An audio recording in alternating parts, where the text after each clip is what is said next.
Hey everyone, I'm really excited that you can join us, whether you're listening in over the podcast app or whether you're watching this on YouTube or in other means. It's really great that you can be here as we're trying to push into further what it means to be the FCC in 2022 now. This is not 2021, I need to keep reminding myself of that fact. We're in 2022. Let's just keep drilling that into our heads. It's great. Hopefully a new time, an exciting time. Hopefully COVID, even though it's still a very uncertain time, at least in my part of the world, hopefully in your churches, you're starting to think really clearly and strategically into what the future looks like. Even into a world that's almost post-pandemic, or even, I think the technical word is endemic. Great that you can be joining us again. We're really excited about some of the stuff coming up over the next few months in our podcast series. The first thing that we're really going to be focusing on, and I'm going to say what we're going to be doing in a little while next, but the first thing is we're going to be joining a pastor who works in one of our rural churches in Cessnock, or semi-rural in Cessnock, who's been pastoring there for a number of years, and who has seen a bit of a change and shift in the way he does ministry. So firstly, and I'm going to break this up into two, so we're going to hear the first installment this week, and then maybe in a couple of weeks you hear the second installment. The first week we're going to really focus on how Steve came into ministry, how he was sort of drawn into this path of being a pastor, particularly at Cessnock Congregational Church. And next week, or in the future, we're going to hear about how Steve has brought about some shifts and changes to the way he does ministry at Cessnock, and some of the influences that have led him to that point. And so hopefully you're going to be really keen to hear that. Steve is a really great guy, a good friend of mine, and he actually sat down with another really good friend of mine and chatted this through with Pastor Lee Murray, who I work with, and they really had a good conversation. So hopefully this is encouraging to you. This is the first part of a chat with Steve. And just so you know what's coming up in the future, we actually have some future talks with other pastors within our denomination, which we're really excited about.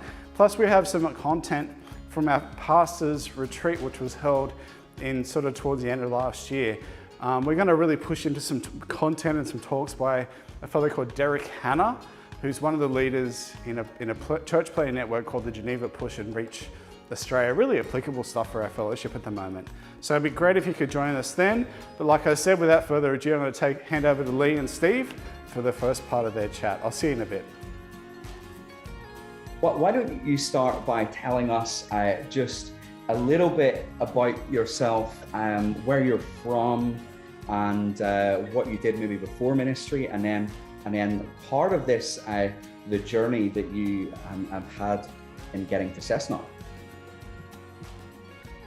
Okay, so I grew up in Panania, close to a lot of people there. Next to Revesby, not 2 stops from Padstow. My biggest claim to fame is that I went to school with Mark and Steve Waugh. So there you go. There's a name drop for you. Yeah. Grew up, got involved in had a cadetship in a building company. Ended up running large projects for different building companies, and started my own business. But missions was always a thing for me. And so I was going to the Reach Out conferences up at Katoomba. And I got involved with WEC in 1996. I shut the business down, took a year off to volunteer at their Strathfield headquarters. And that was a year of testing the waters, as it were. And at the end of that year, we spent 2 months overseas with a guy called Warren Griffin, if anyone remembers him, the state director at the time. And we came back and we thought, yes, we want to do mission, but we had no money. Yeah. So we went back to work and started studying at SMBC at that time as well. Yeah. And 2000, we ended up going to the WEC College down in Tassie for 3 years. Missionary Training College. An interesting story. Steve basically said, or well, no, you didn't say this. This is me saying this, but Steve was involved in building a lot of SMBC, like the physical building, which I thought was pretty cool. So Steve's the man who built SMBC. That's good. So you studied at SMBC then, isn't that correct? For a year. I started. Oh no, I started in '96 and kept going throughout up to 2000. So I was ticking off subjects, the BTH there.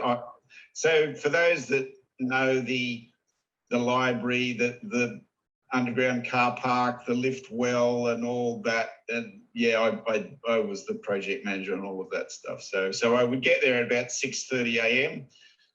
Work till about 5:30, running the job, and then I'd grab some lunch at some dinner at the dining room they kept for me, and then I'd go to a lecture till about 9:30, then drive home and do it all again. So I did that for 3 years. Yeah. Awesome. Yeah. And then you went to study in Tassie, is that right? Yeah, so we ended up, so I kept studying at night as well as during the day in '96, but after that at night because I was working. But we just, for a number of reasons, the particular WEC ethos, we liked, they'd got their degree program down in Tassie by that stage. They had better childcare facilities than SMBC does. And Liz could participate better in the life of the college as well, chapel and all sorts, and do a bit of studies. So we were down. Part of the deal down in Worldview is that you have a 6 months cross-cultural internship overseas, obviously, which SMC doesn't have either. So we found ourselves in Italy working with well, they call it church planting amongst marginalised people. That's sort of, in other words, drug rehab. So we were there and we thought we'd go back there, but all sorts of reasons in the wake of 9/11, and it was a long time ago now, wasn't it? 20 years. They shut down their borders. We didn't quite fit the visa categories, and there were various issues. Anyway, God's in control. So we were in limbo for a couple of years, thinking that within 6 weeks we'd be on a plane back to Naples, living with in-laws, stuff like that. So anyway, that didn't happen. We got invited to help pioneer a rehab work up near here, actually, near Dungog. So we did that for 4 years. Yeah. So because you said to me yesterday, you never thought that you would want to be a pastor beforehand, like you just were interested in like mission work. You end up working for a rehab center in Dungog up in the Hunter Valley, and then you started what, 11 years ago? Is that right, at Cessnock? Yeah, 11 years at the end of this year. It'll be 11 years. Yeah. That's awesome. And so tell us a little bit about Cessnock itself. Like what is Cessnock like? What are some of the distinct features of Cessnock? Is it a big place, small place? There's about 60,000 in the LGA here. So medium-sized rural town, I suppose. It's got a few social issues historically, domestic violence and things. A jail up here has just expanded, and so that I haven't had a lot to do it, but they tell me that families will move up from Sydney if say the boyfriend or husband, whatever's in jail. So it has its share of social issues, but also just to the north of me, there's all vineyards and Tinkler and Tyrrells and all all those. There's money as well, so it's an interesting sort of place. Yeah.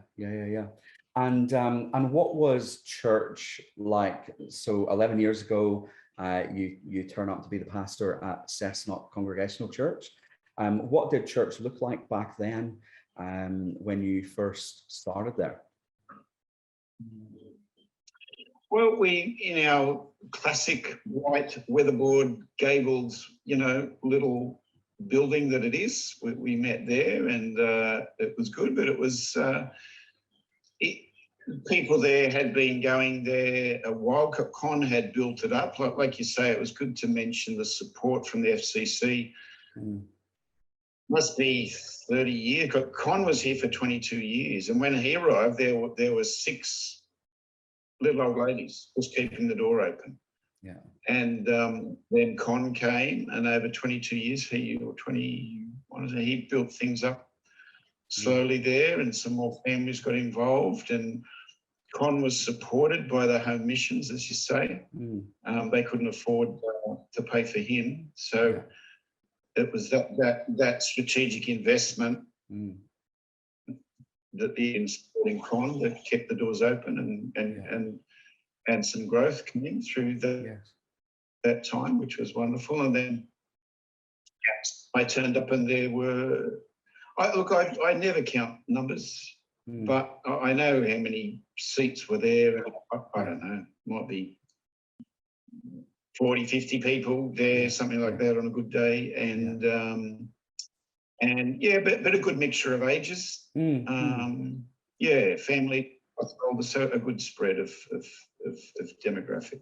Yeah, that's helpful. And you had said to me when we were chatting yesterday that that something happened. You know, you said you were around about this size, and as you were going on in ministry, you started thinking and having some realizations about your ministry and kind of how you were working and things like that. Why don't you tell us a little bit about that, what God maybe did for you in that time? Because you turned up at Cessnock, Con, by God's grace, had seen some, like half a dozen families, as well as some of the older people that were there. What next? What happened next for you?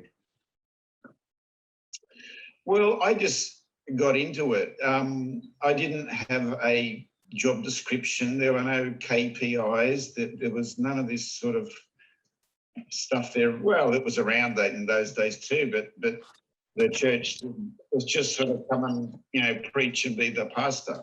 Yeah, and that was it. So, and that's fine. But it just meant I got into everything. I've been teaching school scripture for 10 years now.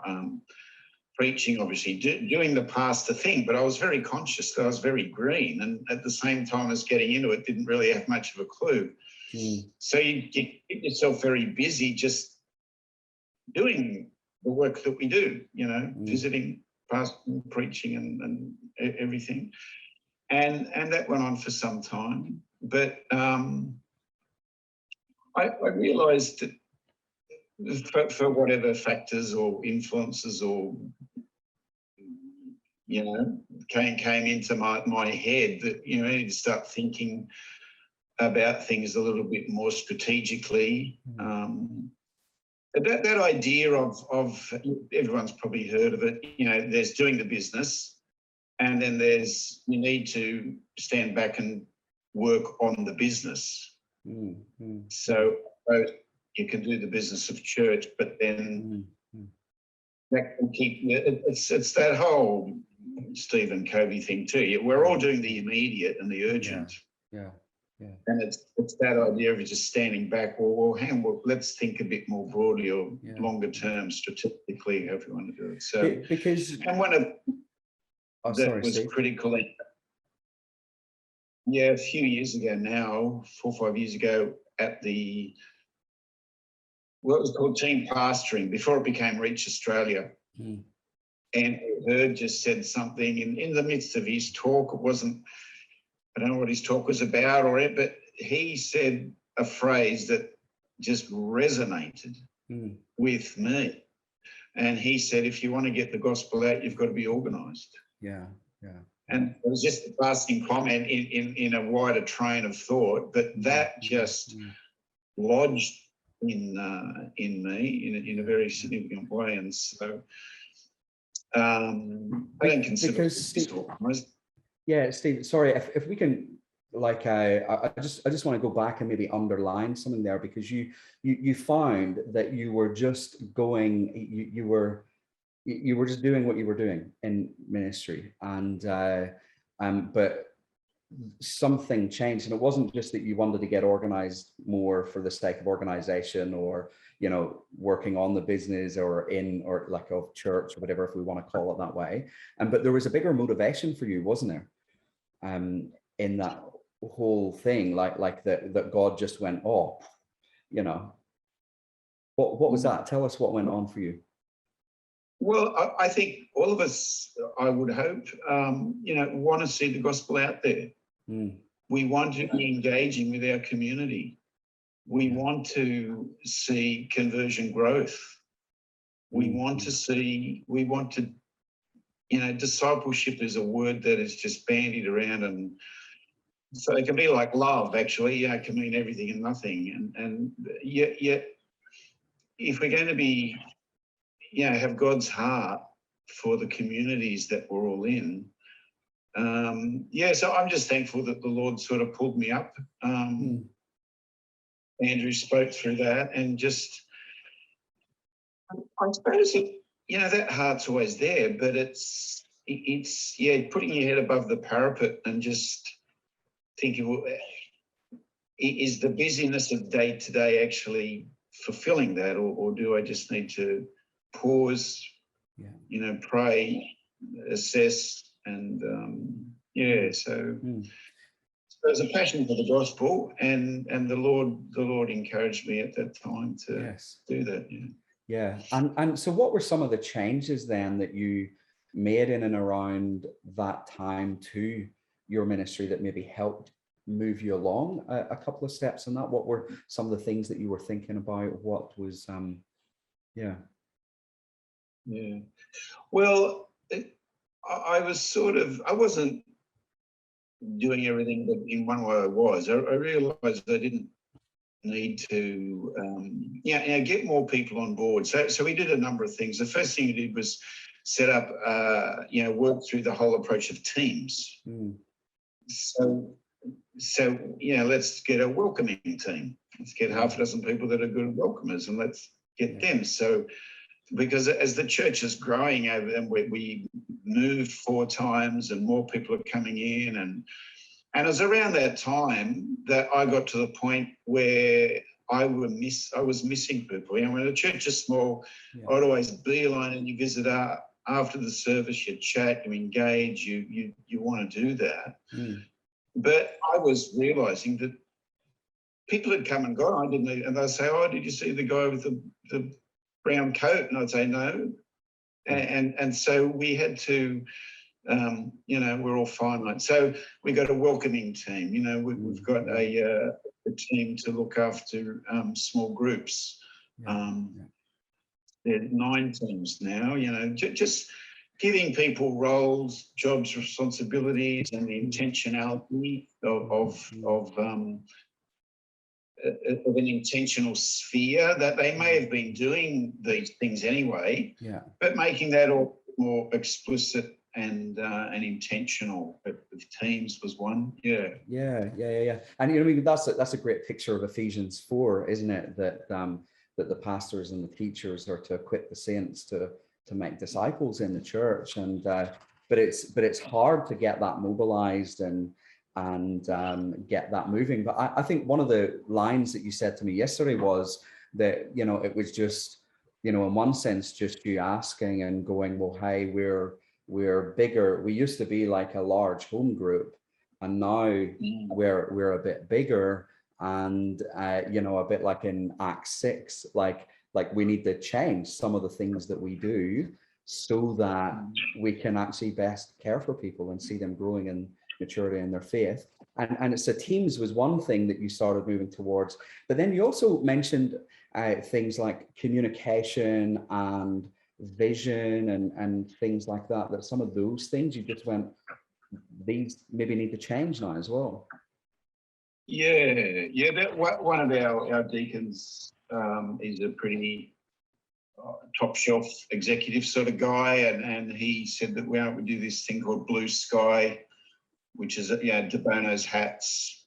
If you're familiar with it, let's just, anything's up for grabs, have a rethink, and so that was a useful exercise. But out of that came people wanted a vision statement or mission statement, and I won't go into the nuance of the difference, but they felt we didn't have one, and they wanted one. And to me, that was an anathema, because we've got Matthew 28, 18 to 20. What else do you need? Go and make disciples. That's it. Doesn't everyone know that? That was my thinking. Like, that's just so obvious. Why do you need to stick it on a wall? Or you know, but we entered into a process of this vision statement thing, and it was quite convoluted and took best part of 6 months, and we ended up with In Love, Connect, Grow, Serve. And I can, you know, I've got pages of, you know, to rationalize biblical quotes, but I learned to value that process. So, to be honest, I was a bit skeptical, like, why do we need this? But what it did, it got buy-in. It got people involved. There was dialogue about what we're about. You know, people had to think, and so that whole process got people energized a bit and interested and thinking more intentionally. And so that was good. That was good for me to, a slight rebuke there, in a sense, learning that participation, people valued it. That was that. Yeah. That. So we got our vision statement. So it wasn't like that. It wasn't just that you were this mad gun kind of like vision person who was good at crafting statements and whatever. You were, you know, reluctant to go along, but you saw that the outcome of this was not so much to have a statement per se, but to help mobilize the saints and get them to have buy-in. How did you see that playing out? Like, what were some of the things that changed in people after that process, do you think? Well, I don't think that wasn't my intention. That was the outcome. People became more. I'm really thankful the Lord did that. It wasn't my intention, but that was a real blessing. So, look, I think it just brings energy to the place, you know. And to be honest, we need to revisit that. And we were just chatting in the little room before about COVID inertia, and we've got to, you know, I want to try and hit the ground running when this lifts. But so yeah, it brings a connection, and if you're engaging with people and inviting them to share, and look, to be honest, the whole idea of leadership, I can point to my half dozen Maxwell books over there. But I've never opened them. Like, to be honest, the whole idea of leadership hasn't been on my radar. You just do it. But like, if you've read actually Craig Hamilton's Wisdom in Leadership, so there's Bible guys and then there's sort of leadership guy. Well, I'm just I'm not. It never interested me as a topic. I'm learning that. I've got to, so now I tap into a few things to help me in that area. But it's, just trying to grow, always growing, and taking people with you on that journey, and inviting them to share and participate and all that. And give them a bit of ownership in their sphere of team too. So instead of them coming to me all the time, no, you have your meeting, you do that. I might go there, or now we've got Neville on board, he'll go to some, or so give people a bit of ownership as well. Lots of little things. Yeah, that's brilliant, Steve. And I think, I mean, that's one of the things that I really appreciate about you is you're always looking to learn. And, you know, even in how you've engaged with that, it's not about the gospel versus leadership or thinking about how do we organize to do that. It's actually you, for the sake of the gospel, you want to muddle through those things or get people who are involved to help you get the gospel out. And I think that heart shines through every time I speak to you, mate, and which is really helpful. Tell us, because you said that you really were just starting to ask the question of how do we reach Cessnock, because that was one of the things that you're passionate about. And then you started doing things like Cessnock Alive, etc., etc. Tell us a bit about that, and then I want to just go to the next movement, which is moving forward, where you think you need to go next. So it was probably through Reach Australia a couple of years ago, or a few years ago now, this whole idea of discipleship pathway. Yeah. And I thought, well, that's what we want to do, make disciples. So what's that all about? Yeah. So it's a wonderful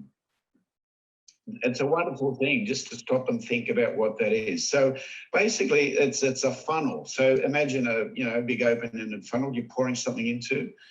So at that end of the funnel, you try and make connections. So in January, we've got a wonderful team that come up from Sydney and help us do our outreach week in January. Yeah.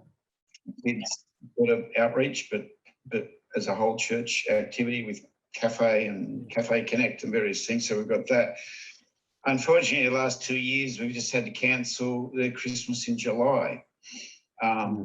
We do that.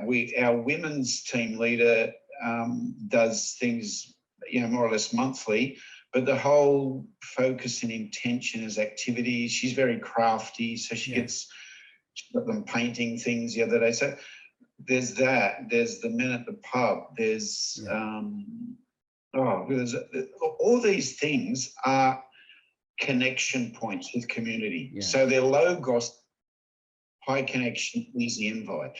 Yes. So say that again, low gospel. Yeah, low gospel. So low threshold to come in. So it's easy for a mum to say, toy library is another thing we do. Come along for a toy library for 2 hours on a Wednesday, and then, or come along, the ladies are doing some painting, something, God. And so they're just connection points. They're just connecting. But you're not just leaving them there, isn't that right? So the idea of a pathway is that you're trying to go, well, what's the next step for them? Exactly. What's the next step for every individual? Yes. And that's where the team leaders, the toy library team leader, the women's team leader needs to be thinking, what's the next step? And so the next step, depending on the nature of different home groups we've got there, it could be a home group. Yeah. It could be, what we've got now, what do they call it? Gospel engine. I don't know what words they use in the church or anything. It's just, Christianity Explored, the Rico Tice. So at what point do they've come along to that maybe half a dozen times, or they've come down. Now, do we make the connection? What's the next step for this person? Let's have a chat with people around. Is it appropriate to invite them to Christianity Explored? Yes. Thing, And then after we have our onboard membership, which we've just developed. And we've had one of those now, and we got 12 people came to be members, and we got 8 more waiting. They're waiting for COVID. We're going to run it again. We got 8 more people want to join the membership course. Brilliant. So it's just being intentional about making, and probably the front end is the hardest thing. What can we do to engage people? I just praying that this morning too, and I'm not that creative, but we've got a new admin lady on board now who's a lot more tech savvy. And so I want to talk to her about how we can use social media better to connect and all things. So it's just thinking through the process. Rather than... Well, that's a really good time just to break up that discussion. The second part of that's going to come out in a little while. Isn't it amazing to hear of Steve's journey, that he was thinking about becoming a missionary, that he was drawn to the college I actually went to, the theological training place that I went to. I didn't know that he built half of the buildings, so that's crazy. Next time I'm there, I'm going to check out some of those remnants of Steve's work. But isn't it really amazing to hear how he was drawn into pastoral ministry, and particularly up in Cessnock. Next week, we're going to hear the second bit of that installment. So hopefully you can join us then. Hopefully this has been encouraging and edifying to you. And hopefully we'll see you next week. I'll see you.